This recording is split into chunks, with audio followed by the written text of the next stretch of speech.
Assalamu alaikum. It's wonderful to be with you tonight as we end off World Humanitarian Day. And what an absolutely wonderful way to end it off, such as this. It is really, really exciting to be able to have with me this evening three remarkable brothers who are my brothers. I am Catherine Constantinides, and I'm looking forward to being with you. And before we start, I just want to firstly say thank you so very much to Salam Media for allowing an opportunity throughout the day for so many humanitarians to talk about so many different causes. Starting from earlier this morning, it's really been a wonderful day of content on air, and I hope that you've been able to join across the many different platforms. So if you are joining us this evening, please enjoy this next hour with us and welcome to the show. I'm going to officially and formally introduce my guests, and I'll then share with you what we're going to be chatting about this evening and how we're going to allow the evening to unfold. Firstly, I'd like to welcome His Excellency, and that is Melanin Lakal of the Sahrawi Arab Democratic Republic of Western Sahara to Botswana. His Excellency, Ambassador, thank you so much for being with us and for being patient with us this evening. I then have my brother from the Sahrawi refugee camps themselves, and that is Hamdi Tubali. Hamdi is from the Sahrawi Youth Union, UJ Sario, and he is in the refugee camps currently. Hola, and muchas gracias for being with us, Hamdi. I know that it's been a hectic day, but it's an honor to have you on. And lastly, my brother, and that is Hassana Abba Badi. Hassana is a human rights defender from the occupied territories of Western Sahara. He is also a member of the League for the Protection of Sahrawi Prisoners in Moroccan prisons. He's also a member of the coordinating body of Sahrawis Sahrawis who are unemployed but holders of higher education. And so tonight I get the privilege of speaking with three unbelievable Sahrawis to unpack for you. Either you have not heard of Western Sahara or you have, and we're going to share wonderful information with you. We have the political opening, which will be done by Ambassador Melanin, and Ambassador will share with us the political understanding, facts, truth, and the understanding from a political perspective as to what the situation is of occupied Western Sahara. I then have my brothers Hamdi and Hassana, one of which is from the refugee camps, and the other, on the other side of the wall of shame, is Hassana, who is from the occupied territories. And they will share with you the realities on the ground of the life in both the occupied territories, the refugee camps. I will also share with you a little bit of my experience and the work that I've done over the past 7 years in the Sahrawi refugee camps. And we aim to share with you the truth and facts so that you may go out being more educated and understanding that on our very continent of Africa, there is a last colony, and that colony is under illegal occupation and under colonization by another African country. And this in 2020 is unacceptable. 47 years of conflict, of torture, and 47 years where my Sahrawi children still find themselves living in a refugee camp. So on that introduction, on this very World Humanitarian Day of 2020, it is an honor as a humanitarian and human rights defender to work and to associate myself with the people, my people of Western Sahara. So to Ambassador Melanin, I pass over to you and ask you to share with our viewers this evening Western Sahara from a background of those that may be watching but have not actually heard of Western Sahara as yet.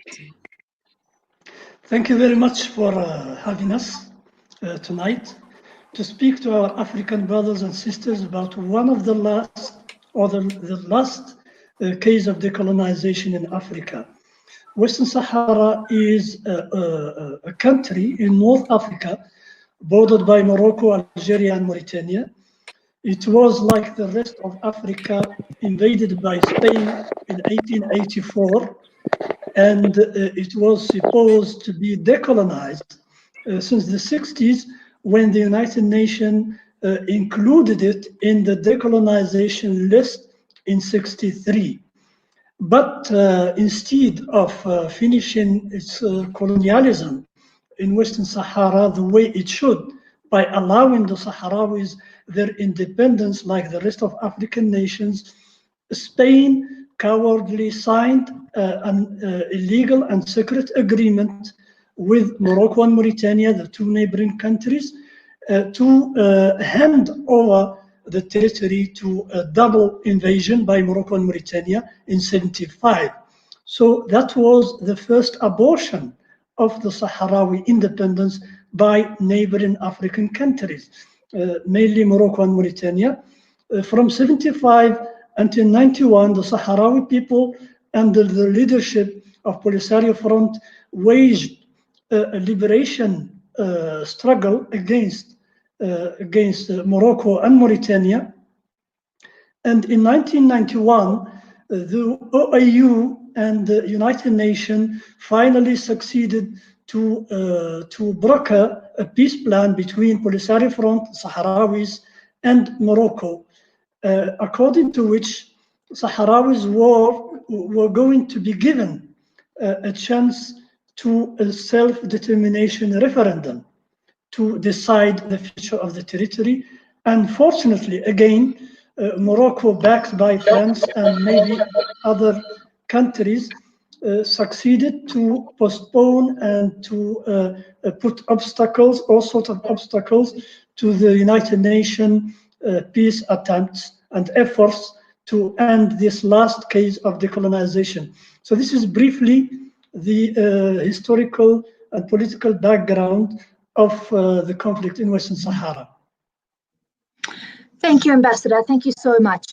And one thing for those who are joining us this evening to understand, which is really important, is that Western Sahara, the people, the Sahrawi people, are divided in two.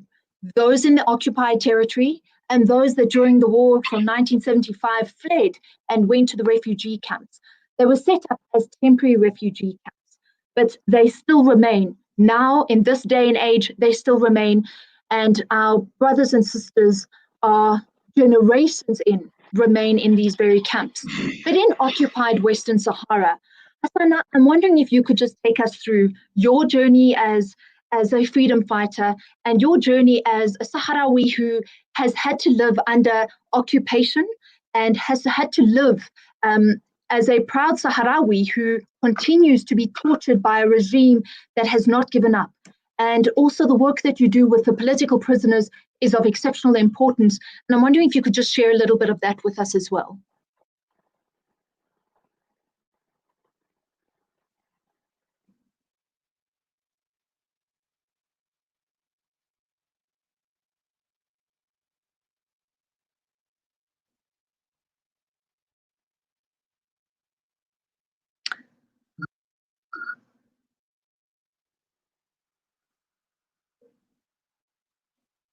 There may be a little bit of a time lapse, and I think that we may be having that issue with Hassana. I'm waiting just to see if we've got him yet. If not, we're going to move to Hamdi first. And Hamdi, the same question is going to apply. We seem to have lost Hassana, but Hamdi, if you'll give us an understanding of what it's like living in the refugee camps. I've had the privilege to call the refugee camps my second home because after the last 7 years, I continue to come back and forth. My families in the camps are so dear to me. We talk all of the time.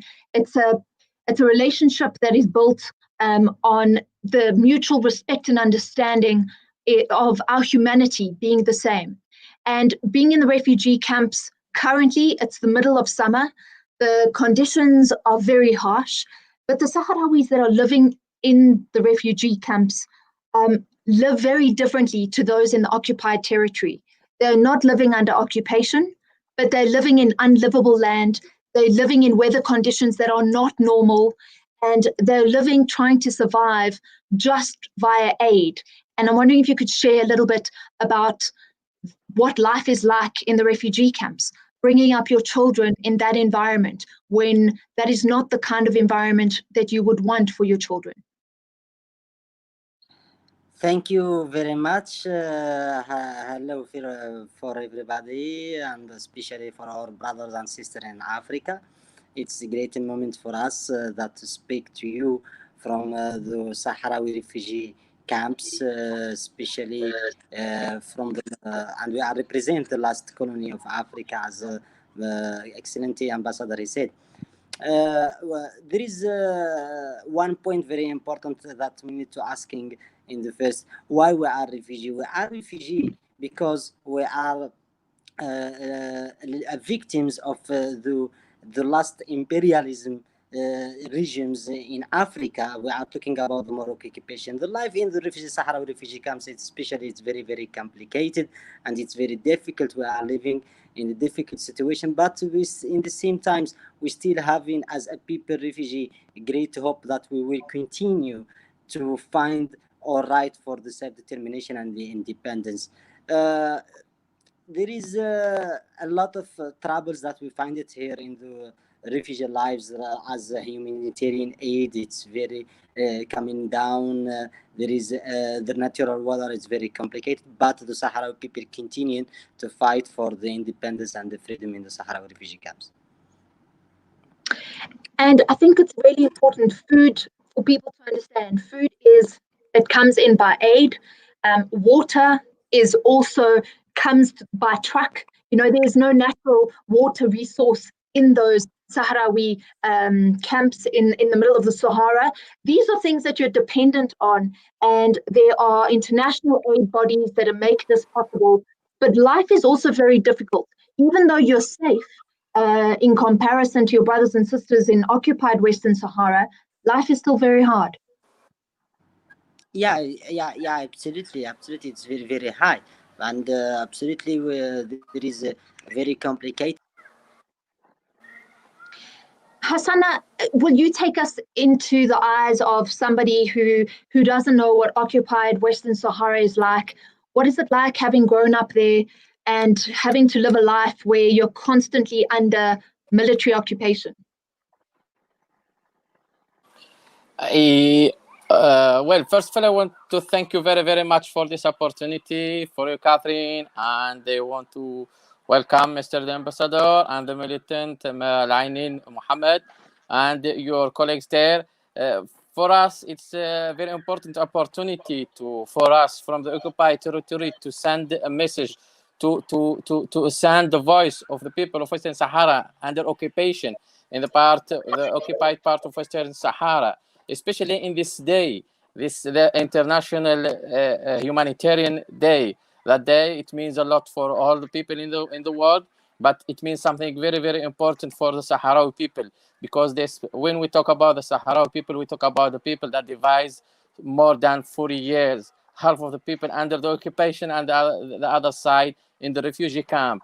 And as long as there is an occupation, there is a suffering, and as long as there is a suffering, there is a resistance. And when we talk about the resistance, we have to know that there is in the occupied territory a peaceful civilian resistance. The Sahrawi people in the occupation, under the occupation, live a horrible situation, a repression, a beating, abused, arrested, violation, or the kind of violation made by the Moroccan authorities, unfortunately. And just to explain one thing, it's very important for us. Yes, we talk about the International Humanitarian Day, but I want to insist that the Sahrawi issue, it's a political situation, not a humanitarian case. It's a political case for the independence and the referendum for the Sahrawi people. And why we try to use all this opportunity like that, because we know under occupation, the Moroccan occupation try always to send a wrong and a bad picture about the situation on the ground in the occupied territory. They close the territory in front of all the delegation. For example, now from December 2014 till now, exactly 275 people deported by the Moroccan authorities: journalists, lawyers, observer, organization, and human rights defenders. So no one can go inside and visit the occupied territory. Why? Because there is a crime against the Sahrawi citizen there, because there is a violation against the human rights defender, against the woman. And till now, we still continue in the peaceful resistance. And unfortunately, the Moroccan occupation use our resource natural to make a relation with some country in Europe, unfortunately. And last few months, they use our resource natural to buy some poor country from Africa. And that's a shame unfortunately. It's a shame. So we have to know that there is a suffering on the ground. There is a situation. And when we talk about the humanitarian, there is a human suffering inside the occupied territory. There is political prisoner inside the prison. And in this corona pandemic, more than 6 months, there is no visit. He doesn't have a right to visit by their family. So the political prisoner suffering in the prison, their family suffering in the occupied territory. With all this, the Moroccan authorities still continue, doesn't respect nothing for the Sahrawi people in the occupied territory, and still continue the systematic repression against the Sahrawi inside the occupied territory. And last few years, they are trying to change the demographic of the people, Sahrawi people in the occupied territory of Western Sahara. They try to change our culture. So it's a war culture. They try to bring something new to the occupied territory because they are waiting just 5-10 years, and they will say, okay, where is the Sahara people in the occupied territory? So the worst thing that they are targeting, not the human rights defender and the militant, they are targeting the identity, the Sahrawi identity and the Sahrawi culture. And let's talk about the other side of the resource natural. We still continue protesting. We are not protesting to benefit our resource natural. We are protesting the illegal exploitation by Moroccan occupation. We want to stop this illegal exploitation by the Moroccan, and we put all the responsibility to the Spain government and the EU, unfortunately. The European Union is the first responsible. They are taking our future. They are using our resource natural. They are buying our resource natural and give money to the Moroccan authorities, Moroccan occupation, to continue the repression against the women in the manifestation in the street, against the Sahrawi old man in the manifestation in the street, against the student. Till now, we don't have any university in the occupied territory. All the Sahrawi students must travel to north of Morocco. And they will give small example, and it's very important. It's the exchange exploitation. In Agadir, just in Agadir, we have more than 7,000 students. We will see we will make as example just 7,000 students. Each student get from his family minimum 150 euros every month for rent a house and for the other things. So if we count all this, we are talking about 1,050,000 euro every month. The Sahrawis send it to their to their sons in the university. So they give a poor money to the Sahrawi hard, and in the end, the Sahrawi people they need to send it to their sons for continue the study. So it means they win in any way. So that's the first thing. The second thing, and about the continuation as a youth, as a human rights defender. For us, it's very difficult to explain to the Sahrawi youth in the occupied territory to continue in peaceful resistance, because unfortunately there is nothing changed on the ground. That's what we need from the international community to do something for the Sahrawi youth, because it's so hard to explain to them to continue, especially we know that in the world, to get the attention of the international community, you have to touch the stability. We have Yemen, we have Syria as example, Iraq, and the other country. Till now, the Sahrawi resistance in the occupied territory and refugee camps still continue peacefully. More than this, and very worse things, the Moroccan occupation start to targeting the Sahrawi in the refugee camps, especially in this period of the coronavirus and the propaganda that made it by the Moroccan authorities and the Moroccan diplomatic in Europe, especially about the humanitarian aid.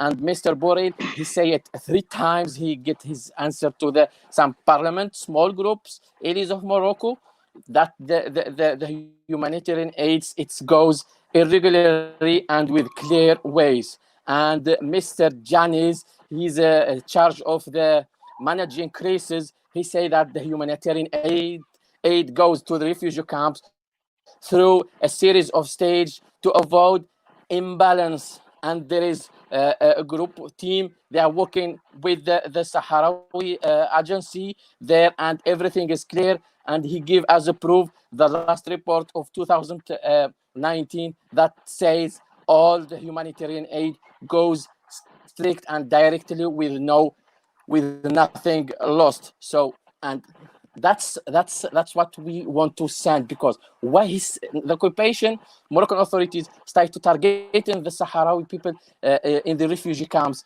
because they are targeting the refugee camps, because they are just trying to get all this situation from.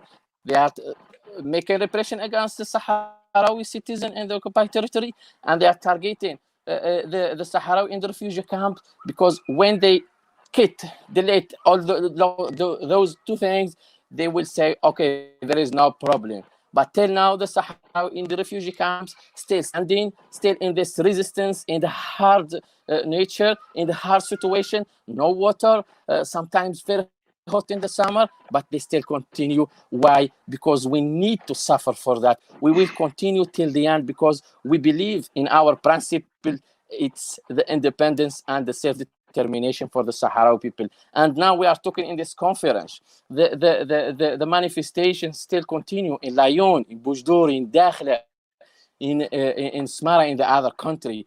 And the Sahrawi youth still protesting against the illegal exploitation of resource natural Western Sahara.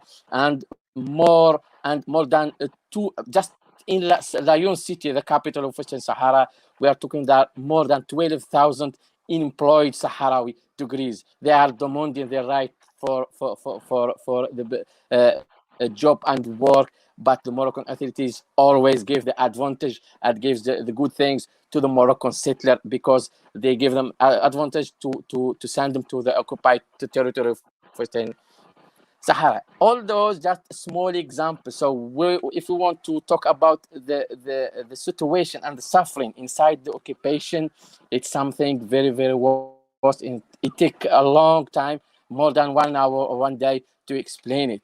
There is a difference. A child are suffering, the women are suffering, the man, the youth, everything are suffering. Even the sea, even the land, it suffer in the occupied territory. The Moroccan occupation still continue to destroy all the territories, the land, the sea, even the people on the ground.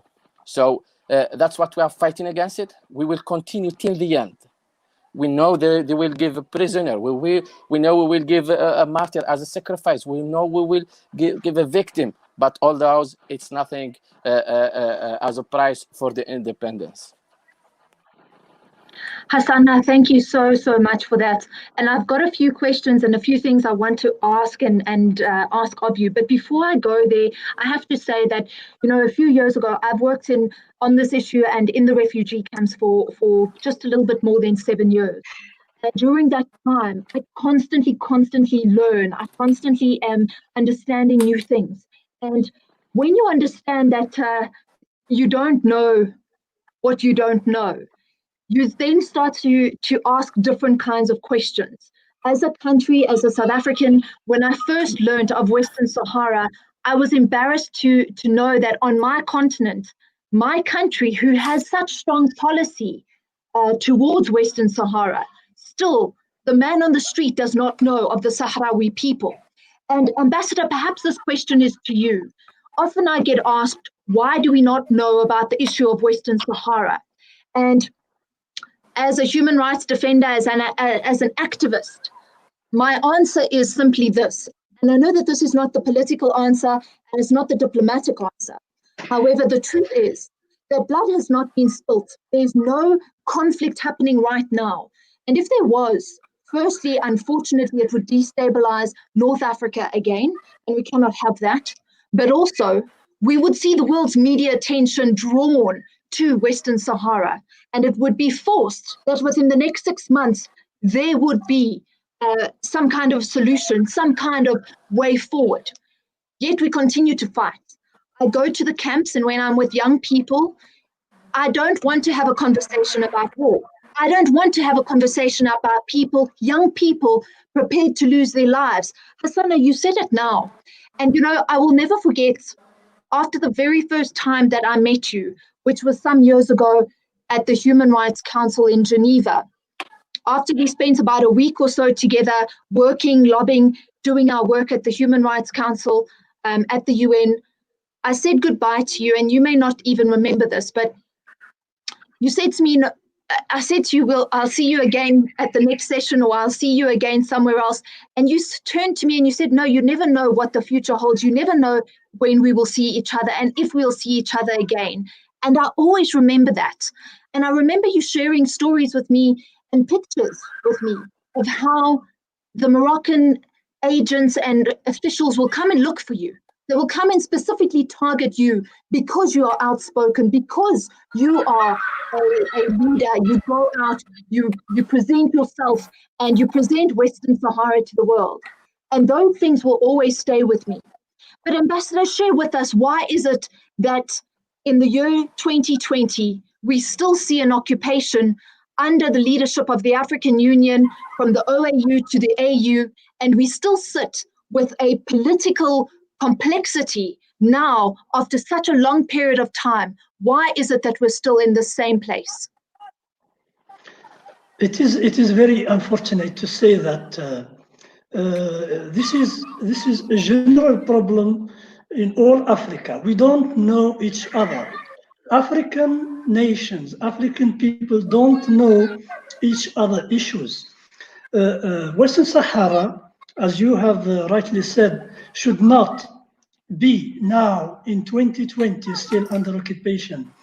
But because we Sahrawis accepted to the arbitrage of the United Nations and the African Union, and because we accepted to ceasefire, stop the violence, because we have waged a 16 years war against Morocco, we accepted to stop this, seeking peace. But again, it was maybe a mistake. We are saying to us that was a mistake to accept the ceasefire before the organization of the referendum. We don't think it is a mistake to dream that the United Nations, the international community will respect its promise to Sahrawis to organize a referendum on self-determination. The solution is there. The solution is there. And we don't need to shed more blood to convince the United Nations and the African Union that the only solution to Western Sahara issue is a democratic vote for the people. There's no other solution. There's no other solution. Going back to war is only a pressure to convince the two parties to negotiate. So why should we waste time? Why should we waste lives for something that is already there? Just go and ask the people what they want and give them a chance to vote. For 24 hours, this issue can be ended. The problem is, as you said, that we don't know, the African people don't know a lot about Western Sahara because international media does not give us a voice, does not pay attention to the peaceful resistance. They pay more attention to blood, to people who are using bombs, killing people, using terrorism. These are the people who get the attention of the international community, unfortunately. But we should never take these as example, as the right thing to do. We don't think it is the right thing to do. There is need for intellectuals, for Pan-Africanists to shed light on the issues of many African nations who are fighting not only in Western Sahara, maybe in other places in Africa, for specific issues that a lot of other Africans don't get information about. As my brother said, Western Sahara is now, it's not only an issue of decolonization, it is a huge issue of human rights violation. Every day we have human rights violation in occupied territories. It is a story of the oldest political refugees in Africa. 47 years, the Sahrawi people have been in refugee camps since 1975, and they are still resistant, refusing any sort of submission to the Moroccan attempts to impose a colonial fait accompli. It is also a story of belief in African Union principles, in the principles of the international legality. We want the United Nations to apply its charter and its principles in the Western Sahara. We don't want anything else. We don't want charity. We don't want their humanitarian aid. We don't want this. This is not what Sahrawis have been fighting for. We only want that the United Nations implement the international legality in Western Sahara.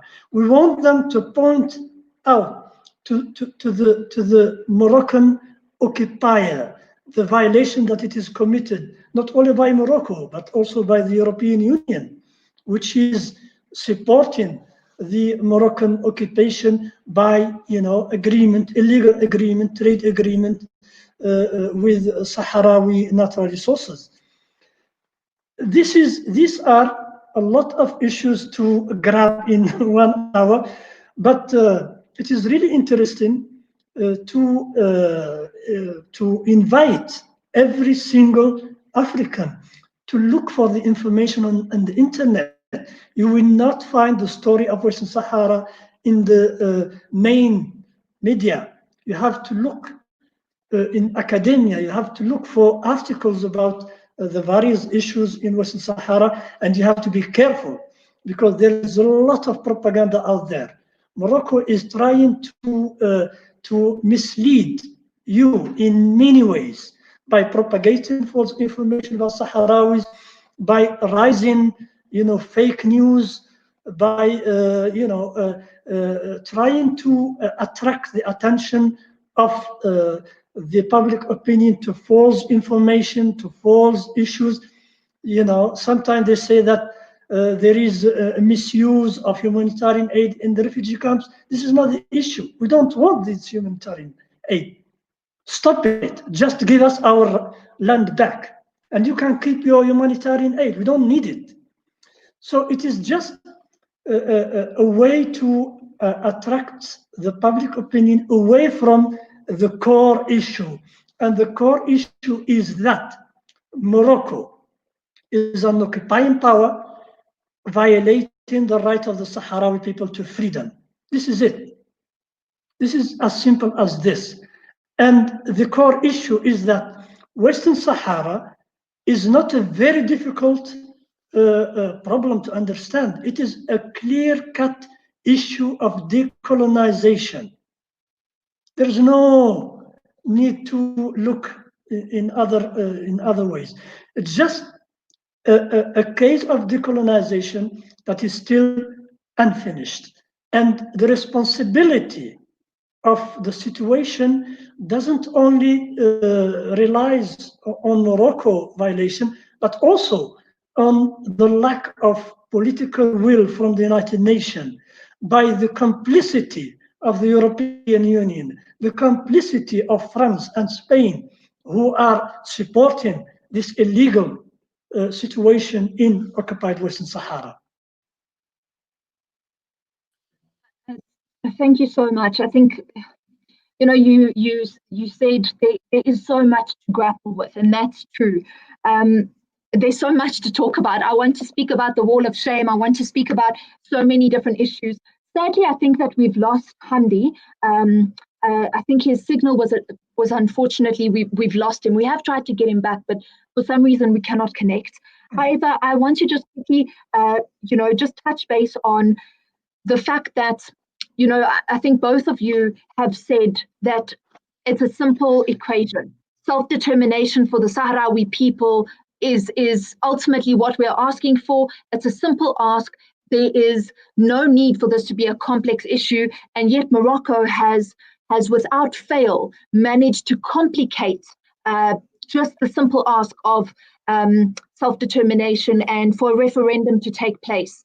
And when we talk about that referendum, Hassana, you mentioned it, the demography of Western Sahara and the colonization, the colonizers coming from Morocco, those that are coming to live in Morocco because they've been given stipends by the government. They're given an opportunity to have a better life if they live in Western Sahara, but they are not living in Western Sahara. They, in their minds, think that they're living in Morocco. There is such a huge amount of propaganda globally, but also amongst Moroccans. They are fed unbelievable rubbish and filth to think about when they think of Western Sahara. So you cannot even have a decent conversation with many Moroccans, not all of them, but many Moroccans will fight you before you even open your mouth when you bring up the word Western Sahara. And a couple of months back, before the lockdown happened, I was speaking with somebody from the occupied territory, a young girl who shared with me that when she went to school, the teachers gave her a different name to go by. They would not allow her to be called by her Sahrawi name, and they gave her a very Moroccan name. And she would then go home and she'd be asked to also be called by that name. And she grew up having such torn identities because at school she was told one thing, at home she was told another thing. And she had a fight within herself because she battled to understand who she was because of this occupation that she lived under, with the fear.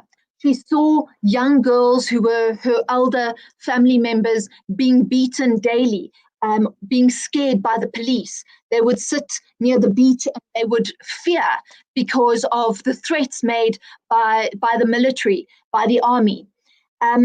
Perhaps if you want to, if you can, just share with us what is it like for young Sahrawis who are growing up in 2020 in occupied Western Sahara? What is it like for you to grow up under such conditions when you know that there is a world out there that you cannot access?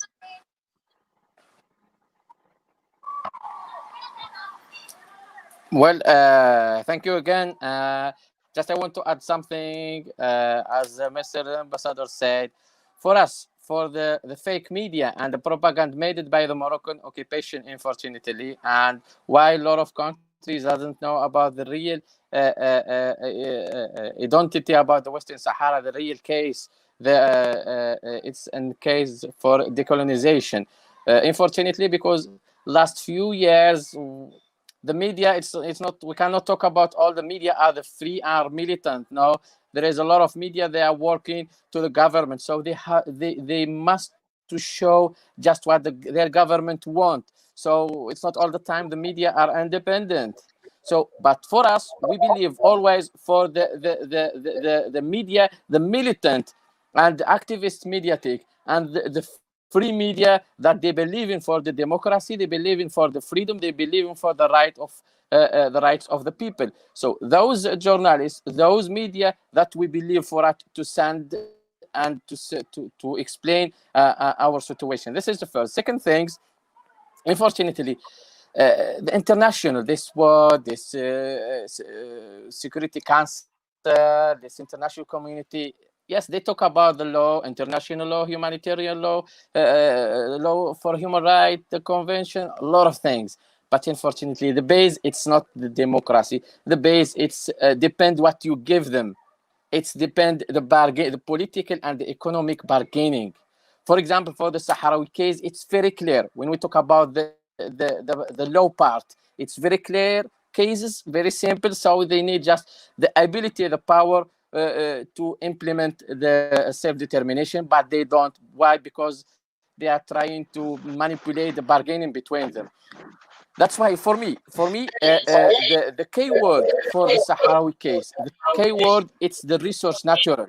Why the resource natural? When you have something to give it to this international community, you can change something. Till now, the Moroccan, they get our resource natural, but we will fight till, and remember, when we will make a change for the status of the resource natural, and we will stop it, this illegal exploitation by Moroccan occupation, the international community will change, and they will say, oh, sorry, we have to talk about the Sahrawi people, blah, blah. So depend what you have to give them, not depend the right, and it's very clear. That's first thing. Second thing, when we talk about the situation, I'm coming to your question. The occupied territory, yes, we talk about it, and then occupied territory, cities, but the city, it's like a military base, not a city. Because when we say city, we have to say street, garden, a lot of things. But in the occupied territory, you cannot imagine not more than 200 meters, there is a police car. Maximum 300 meters, you will find a group of police or a police car. So it's perhaps like a military base. Until now, still Sahrawi people in the occupied territory still continue peaceful resistance with the simple things. We don't have arms. We take it peaceful, and we will continue peacefully till the end. But with the very, very, very small things, something like symbol, the Polisario, the Sahrawi Republic flag, the picture of the political prisoner. Some people will write something message to the Sahrawi in the occupied territory, but it still continue. The Moroccan intelligence start targeting the militant. And for the situation of the youth now we know the youth, most of the Sahrawi youth, the majority, they are not in the university because there is not always the opportunity to continue studying in the university. And most of them, they are waiting the illegal immigration to the island, the Canarian island, because there is no future in the occupied territory under the occupation. So can you imagine a youth has 30 years that he doesn't have a job, he doesn't have a right to study, he doesn't have anything, and the Moroccan authorities, occupation, take every year more than 60 million euros to watch the border from the mafia of drugs and the legal immigration. But in the occupied territory, it's very easy to take small boat and go to the Canarian island. They are opening this territory for the youth, because they want to make the territory empty from the Sahrawi youth, because it's the power of this resistance, because it's the server of this resistance. So the targeting, it's not something easy. The Moroccan intelligence, they are working 24/7 days to targeting anything. And then even the Sahrawi, that they are not participating in the manifestation, because the resistance, it's not the manifestation in the street. The resistance, it's the Sahrawi that they are working in the Moroccan administration, helping the Sahrawi. The Sahrawi that they are working in the school, they are helping the Sahrawi student and tell them they must to study. So anyone do something right for the Sahrawi people in the occupied territory, that's a kind of resistance, the continuation. So that's why they try to change it. And they will give you a small example. You will find, for example, a big difference between the language, the Hassaniya language in the occupied territory and in the refugee camps. Why? Because in the refugee camps, the language is protected by the Sahrawi, the real identity. But in the occupied territory, you will find a lot of new words added to the Hassaniya. Why? Because when you're born, you talk with your mom with Hassaniya, but when you go outside, your friends are Moroccan, the store, they are Moroccan, the teacher in the school Moroccan, the police Moroccan, the doctor Moroccan, and all of those insist to you to talk with the Darija, between bracket, the Moroccan language. And in the end, so the woman, the Sahrawi woman, do very, very, very hard rule and job in the occupied territory to keep this identity safe from the Moroccan targeting. That's why 99% of the Sahrawi resistance in the occupied territory now are youth. All of them born under occupation. And that's what Moroccan doesn't understand it till now. Why all the militant, 99%, they are born under occupation, living under occupation, but they have this principle. It's very simple, simply because we are Sahrawi. Even we born in Canada, in USA, in Australia, in South Africa, we will born as a Sahrawi, and we will go to our country to defend. That's what the Moroccan government doesn't understand it. And about the Moroccan settler, yes, we have a good relation with them, but in the end, they still has a status of settler. And that's why I try to hide their strategy, the Moroccan intelligence, that no, they are just a Moroccan, they are living in peace with the Sahrawi and occupied territory. Yes, we accept all this, yes. But in the end, they start to still continue as a settler, and they doesn't have right to be there. So that's why we try to work hard. Yeah. Absolutely, no. I think you've said it, and it doesn't matter where you are. You're working hard to ensure that you are still fighting for a land that you shouldn't have to fight for in the year 2020, for a country that should not be legally occupied in the year 2020. After all the conventions, after all of the discussions, we in South Africa hosted the SADC conference last year in March. What has happened since then? I ask you. And Ambassador, and both of you actually, we're going to start to wrap up, but maybe just in a few short minutes. Ambassador, I'll ask you first, and then I'll go to my brother Hassana and ask him the same question.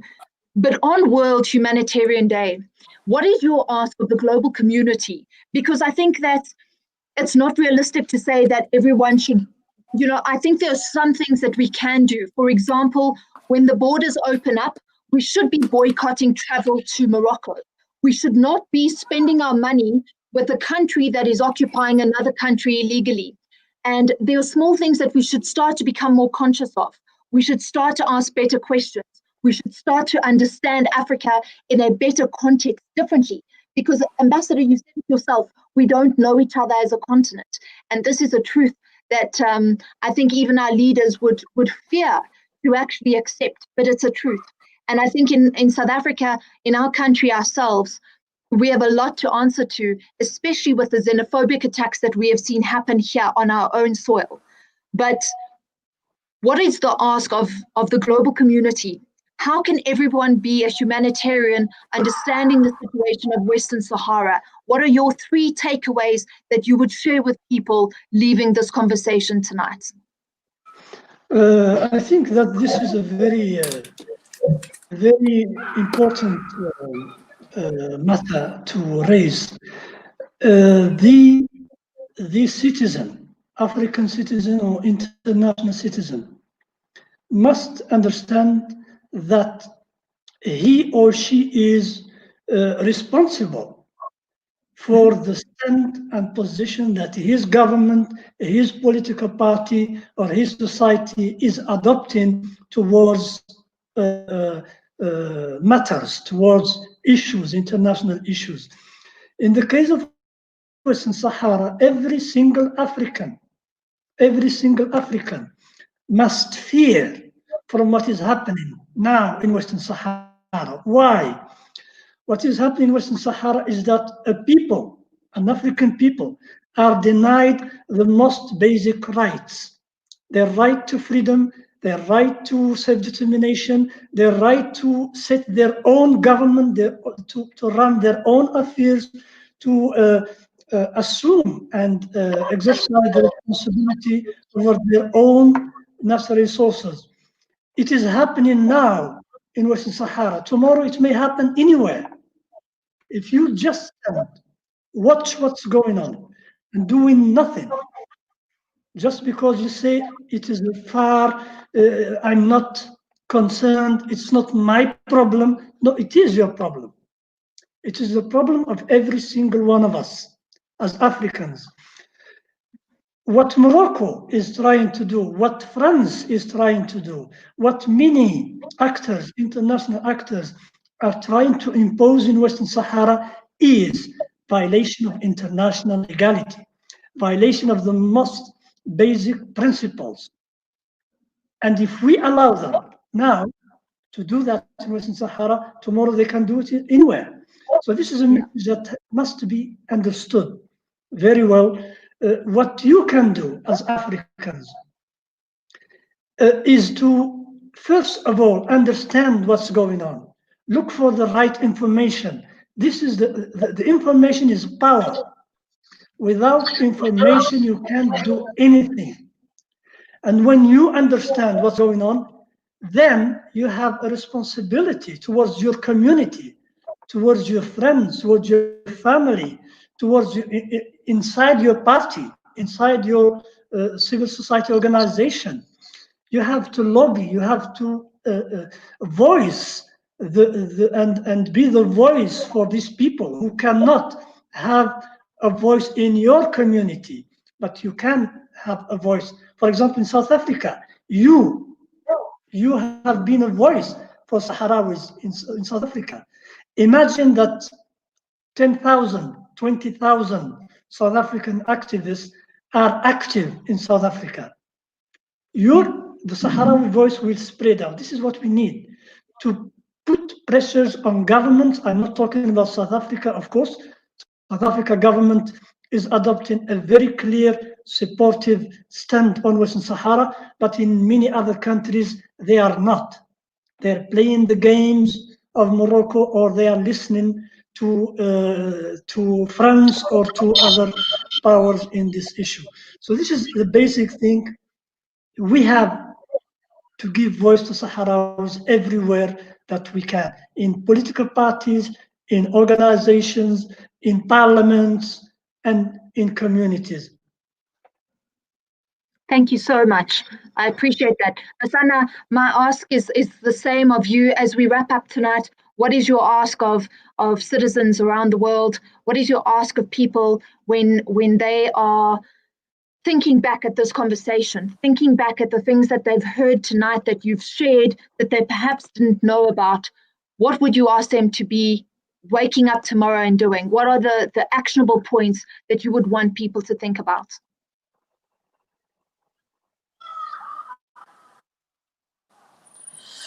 Yes, thank you very much. First, I want to thank very, very, very much the militant like this radio, like this journalist that they invite us today. They are militant, and we call all the journalists, all the media to be like them as a militant defending the people's right. That's for second things.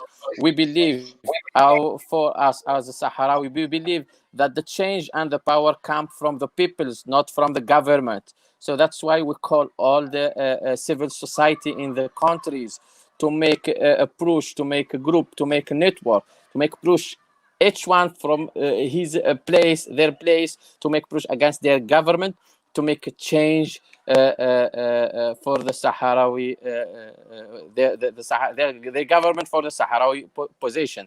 And we are asking for political opposition, not for the humanitarian aid, because our case, it's very clear. And for us, we will continue as a people under occupation. We promise you that we will continue in the peaceful resistance. But I will end it as our representative, the Polisario Front, said in the last letter to the Security Council in last April 9th of April, that there is no more time for this situation. And we say it as the Polisario Front said, there is no more time for this situation. We cannot continue in this way. We have the Polisario Front, and we believe for that. We believe for our leadership. So we will continue, and we hope as a youth that something will change and give the Sahrawi youth in the refugee camp and in the occupied territory small hope to continue in this peaceful resistance and give them their right for deciding their future. And thank you very much, especially for you, my Sahrawi sister militant, Catherine. Thank you so much. Thank you both so very, very much. When I started this discussion this evening, I said I'm privileged to be able to speak to brothers tonight, because the Sahrawi people, as I always say, are my people. And in my lifetime, we will change this. This will change in our lifetime. Hassana, I wish you the strength of courage that you continue to fight and be the militant that you are. It is a privilege to serve alongside you in different parts of the world where I have been. And Ambassador Melainin, thank you so much for your leadership. Thank you for the work that you're doing on the continent, especially because that is really, really so important. And thank you for being such an incredible leader, because it is a journey. I learned from you both. Muchas gracias. And to everyone who has tuned in this evening, thank you. I've got one or two wonderful messages I just want to quickly just make mention of. And also, I want you to continue following this discussion online. You can follow Salam Media on Twitter. This interview will go and live on YouTube and on this Facebook page as well. And follow Salam Media on all of their platforms. You'll find them there. And there have been wonderful, wonderful discussions throughout the day today. To everyone that has tuned in, thank you so much. I see many of the questions and remarks to Ms. Dutoy, thank you so much. I see this remark. This was eye-opening. I never thought that this would spread like wildfire, but truthfully, small parts of these stripped rights are already surfacing and evident in South Africa. Ambassador Melainin Mohammed well said, I see it now. And I think that I also just want to read out Sid Ahmed Julie. Thank you so much. Muchas gracias for everything that you're doing as an activist as well. Answering your question, Western Sahara cause is a taboo in Morocco. Moroccans are not allowed to talk about this issue freely and cannot have a genuine debate around this issue, because only Makazen can speak about and brainwash people about the propaganda. Unfortunately, this is very, very true. Tunisia, I see you. I thank you so much. Thank you for all that you do. I see the comments as well from Nisha, Georgina, Maria, Ali Rubio, Mohammed. Certainly the struggle of the Sahrawi people will continue until independence is achieved, regardless of the size of the sacrifice.